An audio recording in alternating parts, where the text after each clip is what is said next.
नमस्कार। देश का डॉक्टर कार्यक्रम में आपका स्वागत है। आज हम बात करेंगे बालों और नाखूनों की सेहत के बारे में।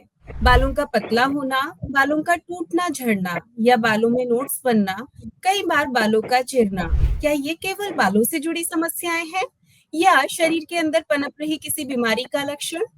बिल्कुल ऐसे ही नाखूनों का पतला होना, नाखूनों का टूटना या नाखूनों के टेक्सचर में बदलाव होना, क्या ये केवल नाखूनों की समस्या है या शरीर के अंदर पल रही किसी बीमारी का लक्षण या किसी न्यूट्रिएंट की कमी का संकेत?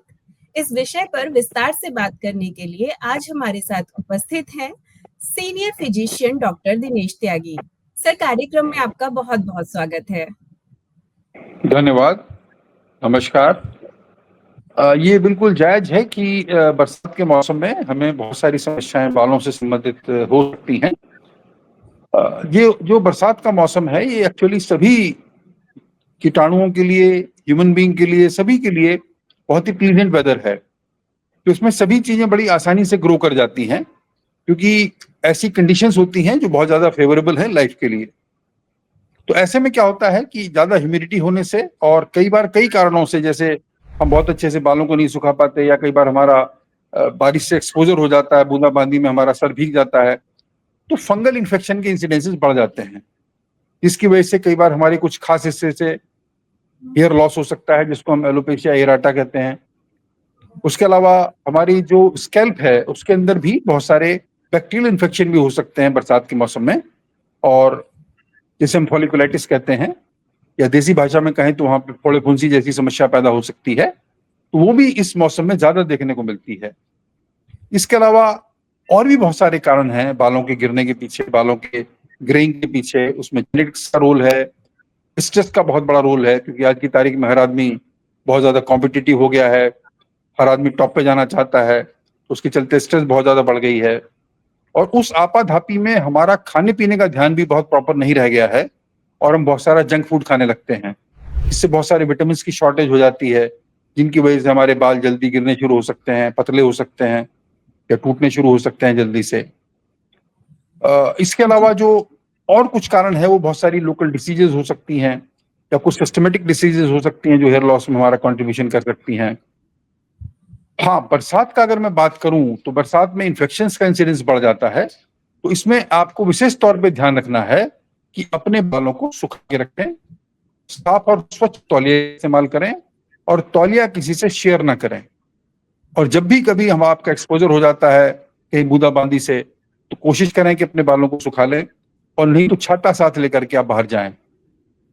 अगर किसी परिस्थितिवश ये इन्फेक्शन आपको हो जाते हैं तो फिर बहुत देर ना करें और अपने जो भी डॉक्टर हैं उनको जल्दी से जल्दी कंसल्ट करें।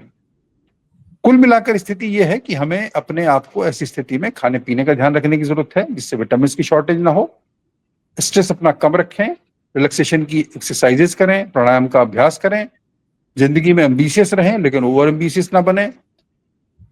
अपने साथ साथ जो खान पान है उसमें जो बैलेंस डाइट का प्रयोग करें। बहुत सारा जंक फूड हम भगदड़ में खा लेते हैं, उससे बचने की कोशिश करें और अपनी दिनचर्या को नियमित करें। बारिश के मौसम में अगर कहीं बाहर जा रहे हैं तो छाते का प्रयोग करें, कपड़ों को प्रॉपर तरीके से सुखाएं, तौलिए को भी सुखाएं और अपने बालों को भी सुखा के रखें। इन केस अगर कोई चीज हो जाती है, इन्फेक्शन हो जाता है, तो फिर डॉक्टर से मिलके उसका तुरंत निदान करें। सर, अब जैसे कि आपने ये तो बताया कि हम अपने को सूखा रखे कोशिश करें, लेकिन इतनी जो बरसात के मौसम में जो ये ह्यूमिडिटी है सर, आर्द्रता आपने जैसे बोला कि काफी ज्यादा है, और हम लोग थोड़ा भी अपना एसी से बाहर निकलते हैं, थोड़ा भी बाहर जाते हैं तो सर बिल्कुल शरीर पसीने से और ह्यूमिडिटी से सर गीला हो जाता है। और जैसे कि हम लोग काफी देर कुर्सी में बैठे रहते हैं या फिर हम गाड़ी ड्राइव करते हैं सर, सीट पे बैठे रहते हैं तो पीठ में भी गीला होता है सर, दाने वगैरह निकल आते हैं, सर पे भी छोटे छोटे फुंसी निकल आते हैं सर। हम नहाने धोने के बाद अपने को सुखा के तो बाहर निकल सकते हैं, बट इसका क्या करें जो सर ह्यूमिडिटी से कैसे बच के, या फिर हम लोग कैसे वो छोटे जो फोड़े फुंसी या फिर रैसेस हो जाते हैं सर, वो बड़ी एक समस्या है सर। देखिए, ह्यूमिडिटी से बचना तो बड़ा मुश्किल है अगर आप ट्रॉपिकल कंट्री में रहते हैं जहाँ पे बारिश और गर्मी दोनों चीजें हैं। पर फिर भी उसके लिए आप अपने साथ कोई टॉवल लेके चल सकते हैं और जैसा आजकल ज्यादातर लोगों के पास में एयर कंडीशन गाड़ियां हैं, तो उसका एक सॉल्यूशन हो जाता है। घर में भी लोगों के पास एयर कंडीशनर्स हैं, तो वो भी एक सॉल्यूशन हो जाता है। बट अदरवाइज आप टिश्यू पेपर जैसी चीज यूज कर सकते हैं, या एक अच्छा सूखा टॉवल अपने साथ रख के इस समस्या से कुछ हद तक अपने आप को बचा सकते हैं। उसके अलावा अगर आपको हीट की गर्मी की वजह से रैशेज हो गए हैं या दाने निकल आए हैं, प्रिकली हीट जिसे कहते हैं, तो उसके लिए कुछ एंटीहिस्टामिनिक्स होते हैं, उनको हम अपने डॉक्टर से मिलकर उसका प्रयोग कर सकते हैं। पर उसके लिए मैं सलाह यही दूंगा, जो भी आपके हेल्थ एडवाइजर हैं, जो भी आपके डॉक्टर हैं, अगर ऐसी स्थिति को पैदा हो गई है तो सेल्फ मेडिकेशन ना करें, उनसे एक बार मिल लें। पर हाँ, अपने लिए आप जो उपचार कर सकते हैं वो यही है कि आप टिश्यू पेपर का यूज कर सकते हैं, सूखे टॉवल का यूज कर सकते हैं, और जल्दी से जल्दी अपने आप को कूल एटमॉस्फेयर में ट्रांसफर कर सकते हैं। जहां या तो पंखा चल रहा हो, या कूलर चल रहा हो, या एसी चल रहा हो, तो आप अपने आप को ट्रांसफर कर सकते हैं। सर, हम आपसे ये जानना चाहेंगे कि एक दिन में कितने बालों का झड़ना सामान्य समझना चाहिए, और कब समझना चाहिए कि कोई बीमारी पनप रही है या शरीर के अंदर किसी नहीं, गिनना तो संभव नहीं है, जी। गिनना तो संभव नहीं है, लेकिन हाँ ये है कि अगर आपका जो कंघा है पूरा बालों से भर जाता है बाल बनाते हुए, जी। तो वो एक मैटर ऑफ कंसर्न हो सकता है। उसमें जो हमारे जितने भी ट्रेस एलिमेंट्स और विटामिन हैं, उनका सप्लीमेंटेशन हमारे खाने में ठीक से होना चाहिए। और हम ये कोशिश करें कि जो हम खाना खाते हैं वो बैलेंस डाइट हो, बहुत ज्यादा जंक फूड ना हो।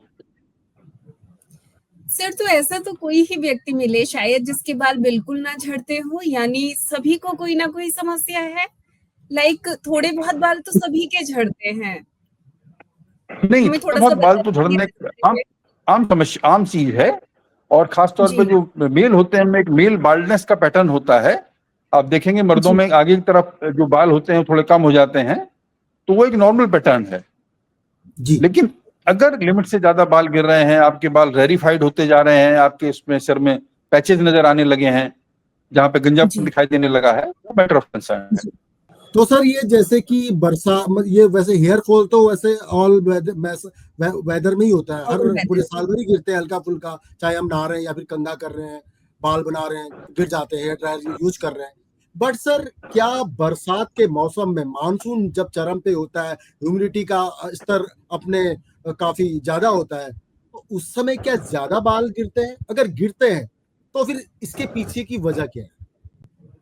नहीं, ऐसा नहीं है कि बरसात में बाल ज्यादा गिरेंगे, ऐसा कोई कारण नहीं है। पर अगर आपको फंगल इन्फेक्शन हो गया है, जैसे मैंने एक टर्म जी। भी यूज की थी, एलोपेशिया एराटा जैसी कंडीशन हो जाती है, तो उससे कई जी। बार एक पैच जैसा एरिया होता है जो सिर के ऊपर, जहां से पूरे बाल गायब हो जाते हैं। तो अगर आपने फंगल इन्फेक्शन कैच कर लिया है, तब उस स्थिति में आपका ज्यादा हेयर फॉल हो सकता है। अदरवाइज ऐसा नहीं है कि बरसात का ऐसा मौसम है कि जिसमें ज्यादा बाल गिरने शुरू हो जाएंगे। सर, एक चीज और देखा जाता है कि आजकल के जो सर कम उम्र में ही बाल सफेद हो रहे हैं सर, ये क्या कोई डेफिशिएंसी है, किसी चीज की कमी है? क्यों आजकल काफी छोटी उम्र में बाल सफेद होना? कभी एक वक्त था सर जब 50 के ऊपर जाके लोगों के बाल सफेद होते थे, लेकिन आज सर बचपन से अंडर 20 बाल सफेद होना लोगों के शुरू हो गए। सर, इसका क्या कारण है सर? वही दिनचर्या एक बहुत बड़ा कारण हो जाती है, बहुत सारे विटामिन की, बहुत सारे सब्सटेंसेस की, बहुत सारे ट्रेस एलिमेंट्स की शॉर्टेज होने की।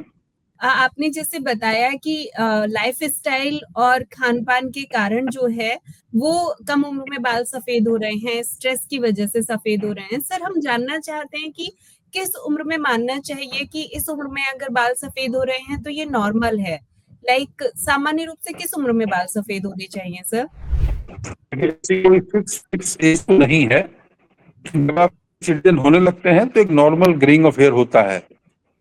अगर आपको 20 साल 25 साल की उम्र में बाल सफेद होने लगे हैं तो वो नॉर्मल नहीं, से हटे है, एबनॉर्मल है। सर, बालों का जो चिरना है, बालों में उनके चिरने की समस्या जिसे हम स्प्लिट एंड्स भी कहते हैं, सर ये क्यों होता है और इसकी क्या वजह है? या कुछ अगर हमें सिस्टमिक डिसऑर्डर्स हैं, जैसे थायराइड की प्रॉब्लम है, जैसे हाइपोथायरॉयडिज्म है, तो एक इंपॉर्टेंट रीजन होता है हमारे हेयर फॉल के लिए भी और हेयर की इम्प्रॉपर हेल्थ के लिए भी। या हमारे बहुत सारे जो ट्रेस एलिमेंट्स हैं या विटामिन हैं, उनकी कमी होने से भी ऐसी समस्याएं पैदा हो सकती हैं। Okay sir. सर, हम नाखूनों की सेहत पर आपसे एक सवाल करना चाहेंगे। सर, नेल्स का अचानक से कई बार होता है कि नेल्स थोड़े फेडेड दिखने लगते हैं और उनमें खुरदुरापन आने लगता है। सर, इसकी क्या वजह होती है? नहीं, बहुत सारे कारण हो सकते हैं। बरसात के मौसम में तो मैं फंगल इन्फेक्शन के बारे में सोचूंगा। कई बार ब्रिटल हो जाते हैं नेल्स, एक टूटने लगते हैं वो। तो हमें कई बार अगर हमें टीनिया अंगों की प्रॉब्लम हो गई है, यानी कि नाखूनों का अगर फंगल इन्फेक्शन हो गया है, हमारे जो नाखून है वो टूट सकते हैं और बहुत ज्यादा ब्रिटल हो सकते हैं वो। जो कलरेशन चेंज होने की बात है, वो कई बार जैसे अगर मान लीजिए किसी को जॉन्डिस है तो उसमें कलरेशन चेंज हो सकता है, किसी में खून की बहुत ज्यादा कमी है तो उसमें पेल दिखाई देने लगेंगे, और भी बहुत सारी चीजें हैं जिनमें डेफिशिएंसी होने से हमें नेल्स में परेशानी नजर आ सकती है। Okay sir. अच्छा सर, जैसे आजकल अब मैं आई थिंक मैं सवाल पूछूंगा, गरिमा जी अगर आपके पास होगा तो आप पूछना, फिर उसके बाद हम रैप अप कर लेंगे। सर, ये आजकल जो ये मौसम है सर, इम्यूनिटी सिस्टम का काफी अहम योगदान होता है हमारे सेहत को लेकर। तो सर हम ऐसा क्या करें जो हमारी इम्यूनिटी है वो स्ट्रांग रहे, हमारे खान पान हमारी लाइफस्टाइल कैसे रहे कि हमें जो सर ये सर्दी जुकाम खांसी फीवर वायरल ये जो चीजें चल रही है, संक्रमण फंगल इन्फेक्शन, ये ना हो सर। थोड़ा सा टिप्स हमारे दर्शकों को। देखिए, इसमें सबसे पहले मेरी अपील होगी कि इस मौसम के अंदर स्ट्रीट फूड अवॉइड करें, क्योंकि स्ट्रीट फूड की वजह से बहुत सारी समस्याएं देखने को मिलती हैं। जो भी खाना खाएं वो ताजा बनाएं, बासी खाना इस्तेमाल ना करें, क्योंकि इस मौसम में खाना बहुत जल्दी खराब हो जाता है। कोशिश करें कि हम ताजा और हेल्दी खाना ही बनाएं और उसी को खाएं। जी सर। सर, हम अपने दर्शकों के लिए आपकी तरफ से एक फाइनल कमेंट चाहेंगे कि नाखूनों और बालों दोनों में कौन से परिवर्तन होने पर आपको डॉक्टर से संपर्क करना चाहिए? देखिए, अगर आपके नाखून बहुत जल्दी जल्दी टूटने लगे हैं, ब्रिटल हो गए हैं, वो पूरा जो नेल बेड है उसको कवर ही नहीं कर रहे हैं, तो आपको बिल्कुल नहीं करना चाहिए, डॉक्टर से मिलना चाहिए। उनका टेक्सचर चेंज हो रहा है, उनका कलर चेंज होने या मैं अब कार्यक्रम को हम समापन की ओर ले जाते हैं। सर, कार्यक्रम में आने के लिए आपका पुनः धन्यवाद और दर्शकों आपका भी बहुत-बहुत धन्यवाद। मिलते हैं अगले कार्यक्रम में। देश का डॉक्टर कार्यक्रम के अगले अंक में फिर से मुलाकात होगी। नमस्कार। धन्यवाद। धन्यवाद। नमस्कार।